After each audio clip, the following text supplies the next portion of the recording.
Hey everyone, it's Paula from Just Love. Today we're continuing with Judy's journey on being a blended soul. In our last episode, 17, Judy, you were telling us about the differences between grey and earth human cultures and how you gradually managed to meld the two sides together. So welcome, Judy. Hi Paula, and welcome everyone. I can't imagine it would have been easy for you melding the two sides of your consciousness together. So please continue. Okay, as an earth human child, I did suffer from quite a lot of anxiety. I'd chosen my family carefully, so that part of life was okay, but earth human school was awful. I had terrible trouble coping with that aspect. Some of the teachers were real monsters, and all the noise and bullying that went on in the playground was intolerable. So you're a sensitive soul, and you're sensitive to noise and don't like confrontation. That's for sure, Paula. I was accustomed to the peace and gentleness of the grey culture, which operates very much in oneness.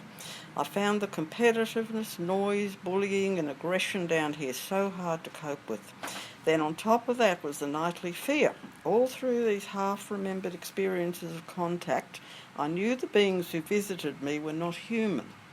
Because of my vague awareness of this contact, I was so scared, with all the usual fears now associated with contact with the greys. I was terrified of the dark, would not go to sleep on my own. I had the feeling that someone or something would come into the house at night and take me. Oh, so now with hindsight, you know that this actually did happen. You were taken. Oh, yes, exactly. And the fears I had are very typical of those experienced by humans being taken up on the ships by the greys. I disliked dolls, and especially puppets, and I had a thing about eyes. My mum had to black out a couple of pictures in my storybooks because they scared me so much. One was of a puppet that used to give me the creeps, and another was of a cat hiding in a bush with only its eyes showing. But the funny thing was, as I grew older and into my teens, I then became fascinated with eyes and used to draw them in my school exercise books. They were always large and slanted, and now I realise that they were grey eyes I was drawing. Oh, so on an unconscious level, you had some kind of memory, especially of the eyes. Yes, it's the eyes of the greys that make the biggest impression on contact experiences. There's a saying about eyes that they're the mirror of the soul, but the eyes of the greys act like a mirror for the soul of anyone who looks into them, in that they reflect back to you your own deepest issues on the soul level, which can be very confronting. It was that deeper ET aspect of myself that I was seeing in their eyes. As a child, it scared me, but as I matured, it became more of a connection and a yearning for that part of my own being. And also, despite all my subconscious fear as a child, one conscious dream memory that really stands out even now was of holding the hand of a very loving, very tall, thin woman and being taken up our street to board a train. This was such an exciting and enjoyable experience, and all through my early years I was convinced that there was a train station up the top end of our street, which was really a very quiet cul-de-sac. I associated this memory with being taken somewhere special and magical, and was forever nagging my grandmother, who was living with us, to please take me on the train again. Of course, she had no idea what I was talking about. I now understand that I'd retained a conscious memory of being taken onto one of our ships. This was all very well, but the ET part of me was so homesick and still having trouble with life on Earth, so there was a deep conflict going on inside me. Excuse me. Oh, so you must have felt really lost. Yes, I did, but it was weird. I had a happy family life and couldn't understand why I felt that way. I'm glad that I chose not to retain much conscious memory of going up on the ship each night, because it would have caused even more conflict and homesickness. At around 15 years of age, I had a sleep paralysis experience that I remember very clearly. It was scary at the time because I could see the knob on my bedroom door turning slowly as if somebody was coming in, but I couldn't move or call out to my parents. I then blanked out completely, and I now understand that it involved a visitation and download of information that was the beginning of my awakening to the ET side of my consciousness. It was after this episode that the fear began to dissipate and more awareness started surfacing. I became aware of having contact with a wise and loving but non-human teacher.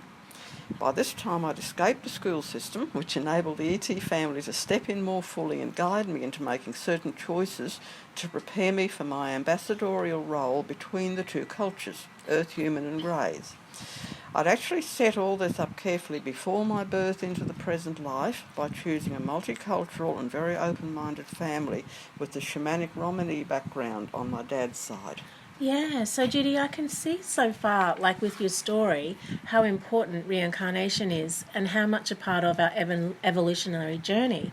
By having an understanding of how reincarnation works, we can make more sense out of our life's journey and see the bigger picture. Obviously, reincarnation applies to everybody and not just you as a blended soul.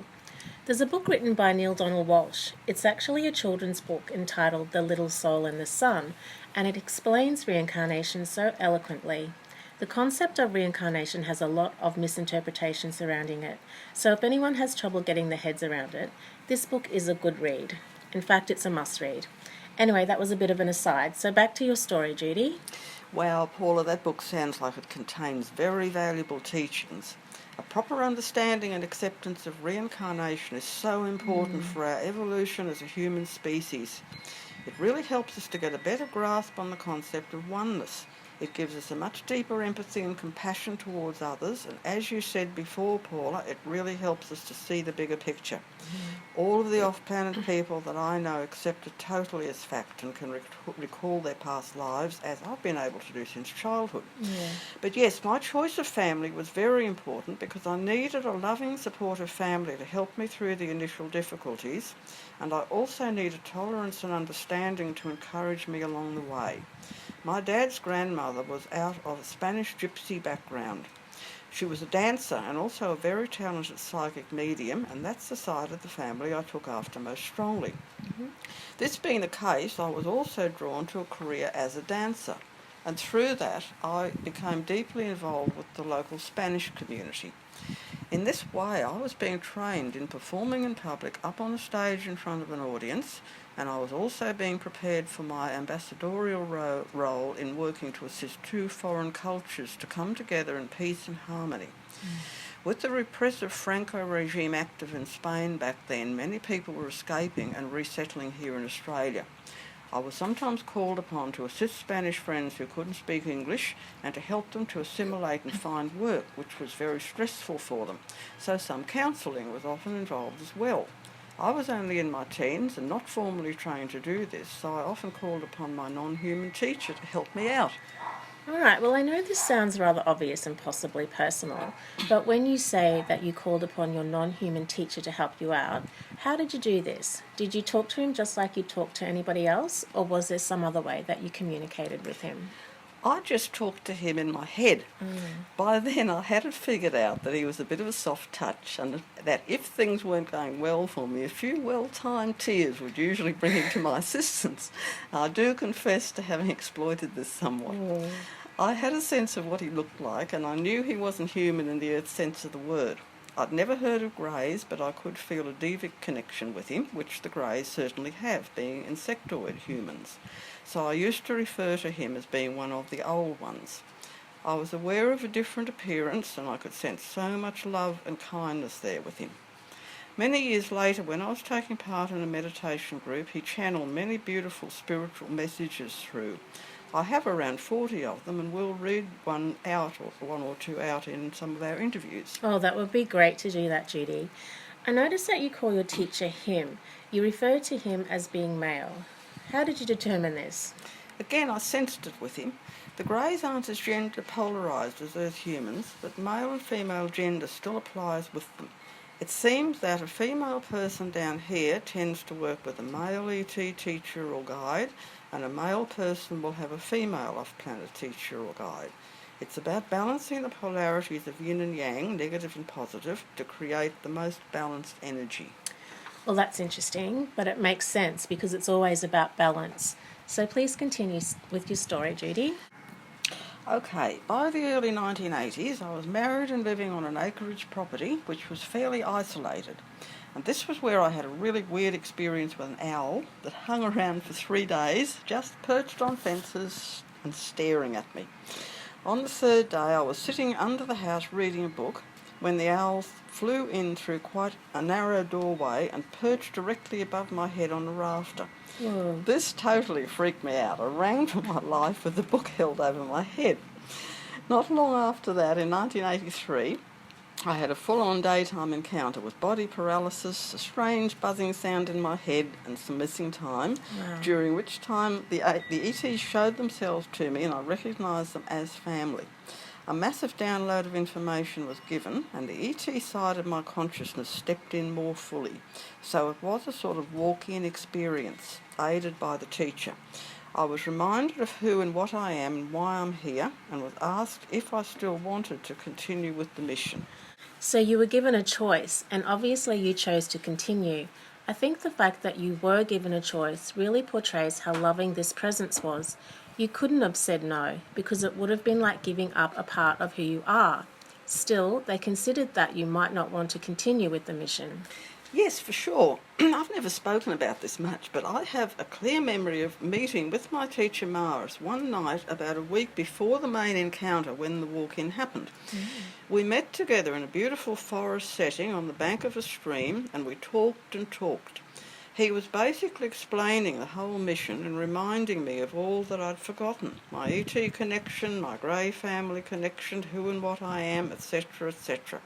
He then asked me if I still wanted to continue with the mission or keep the ET side of my consciousness hidden away so I could just live out my life as a perfectly normal Earth person. Wow. For me, this was such an emotional but easy decision to make because I'd been yearning for this reconnection all my life on deeper levels of my being. Of course I chose to continue with them, and at that moment I became aware of literally melting into my teacher Maris's being. This is really beyond words to describe, but we totally melded into a state of pure, unconditional love. And it was as if we understood and accepted each other right to the very core of our being.